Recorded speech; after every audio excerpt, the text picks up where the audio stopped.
Welcome to S academy. Android mobile से data transfer करना हो आईफोन के अंदर या फिर आईफोन से अपना कोई भी फाइल या डाटा फ़ोटो ट्रांसफ़र करना हो एंड्रॉयड मोबाइल के अंदर, तो ये दोनों तरीके अब बिल्कुल आसान हैं। आप भी कर सकते हैं। सिर्फ आपको एक एप्लीकेशन यूज़ करनी है मोबाइल के अंदर जो इजीली प्ले स्टोर से मिल जाएगी। उसका नाम है शेयरिट। और इसको यूज़ कैसे करना है और आपने क्या करना है, मैं आपको मुकम्मल सब इस वीडियो के अंदर बताने वाला हूं।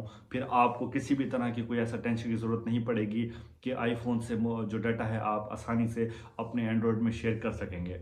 तो उसके लिए चैनल पर नए हैं तो चैनल को सब्सक्राइब कर दें और वीडियो को लाइक भी कर दें ताकि आपके लिए इस तरह की वीडियो बनाऊं। तो चलें वीडियो का आगाज़ करते हैं। तो देखें, आपके सामने मैंने ले आया हूँ। इस तरह के इंटरफेस आते हैं दोनों, एक आईफोन है और एक मैंने आईफोन को पहले ओपन किया, शेयर इट, और एंड्रॉयड का भी कर दिया। यहाँ से मैंने करना है आईफोन से शेयर करना है सेंड, और शेयर इट अपना एंड्रॉयड से इसको रिसीव करना है।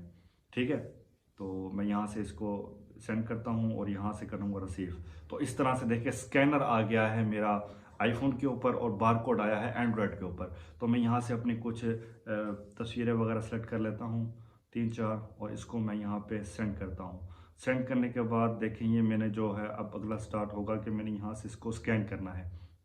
स्कैन करने के लिए ज़रूरी है कि आपको जो बार कोड है ना, इसको मुकम्मल स्कैन करना है, सिर्फ इसको, तभी जाके जो है आपका ये से कनेक्ट होगा। तो देखें यहाँ पे ज्वाइन का ऑप्शन आएगा, मैं क्लिक करता हूँ और इसके बाद देखें मेरी जो फ़ोटो है यहाँ पर शेयर होना स्टार्ट हो जाएगी। तो बहुत ही आसान सा तरीका है। उम्मीद है वीडियो अच्छी लगी होगी और चैनल को आपने अब तक सब्सक्राइब तो कर ही दिया होगा। तो थोड़ा सा टाइम लेगा और उसके बाद जो है ये आपके पास शेयर हो गई। तो देखें ये अब आपके सामने मैं क्लिक करके दिखाता हूँ। देखो ये इस दोनों मोबाइल में शेयर हो गई।